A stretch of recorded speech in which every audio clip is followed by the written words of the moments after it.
Après avoir passé la zone mixte et harcelé par les médias, mais les deux choses qu'il m'a dit, il m'a dit j'aurais pu courir encore 100 mètres. C'est ce qu'on appelle, en tout cas que j'appelle, l'écologie personnelle. C'est derrière un sportif, il y a une personne, et souvent on l'oublie.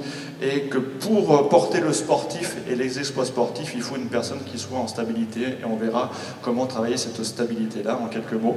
On se trouve à Aix-les-Bains pour une conférence sur la santé mentale des sportifs dans la semaine nationale de la santé mentale qui fête son 30e anniversaire.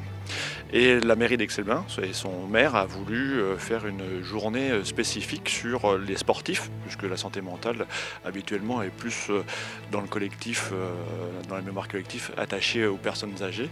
Et Aix-les-Bains étant un haut lieu aussi du sport, voire nationalement réputé là-dessus, de pouvoir s'occuper de la santé mentale des sportifs avec une conférence qui s'appelle Bien dans sa tête et les pieds sur terre.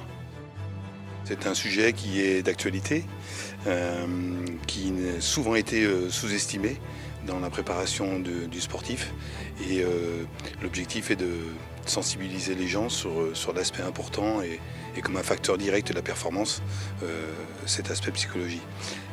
Je suis d'autant mieux placé pour en parler que je suis un ancien athlète, que j'entraîne de niveau départemental au très haut niveau, et puis je suis parent aussi de sportifs, donc on est tous sensibles à ce sujet.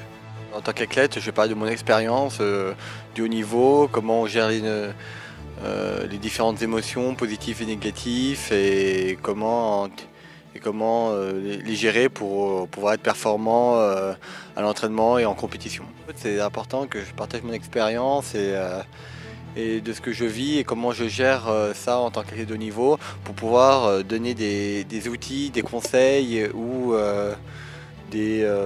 justement faire partager mon vécu pour peut-être des sportifs qui seront là ou pour des professionnels qui seront présents aussi pour les aider à améliorer justement leur performance sportive via le côté mental.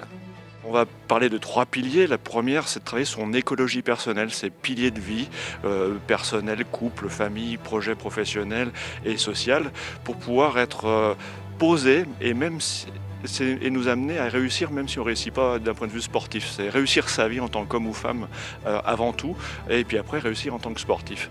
Et après, le deuxième pilier, c'est de savoir piloter les énergies négatives, le stress, la peur, la tristesse, la déception, et puis aussi de pouvoir générer des énergies positives, comme la confiance en soi, comme des apprentissages, qui sont autant de ressources pour pouvoir réussir le sport aussi, comme dans la vie de tous les jours, à vrai dire. La santé mentale du sportif, dans la performance, mais aussi en dehors du stade, du terrain, est tout aussi importante. C'est un équilibre de la vie et ça se répercute aussi sur ce que l'on voit dans le monde de l'entreprise. Parce qu'on parle du domaine du sport, mais c'est le même parallèle dans l'entreprise. Je crois que le mot que je pourrais rajouter, je dirais de Nelson Mandela, c'est dans la santé mentale, dans la préparation mentale. Mandela disait soit je gagne, soit j'apprends. Et vraiment dans ce métier-là, c'est ça, c'est un apprentissage constant, puisque c'est du sur-mesure pour apprendre sur soi, pour être bien dans sa peau et bien dans ses baskets et les pieds sur terre.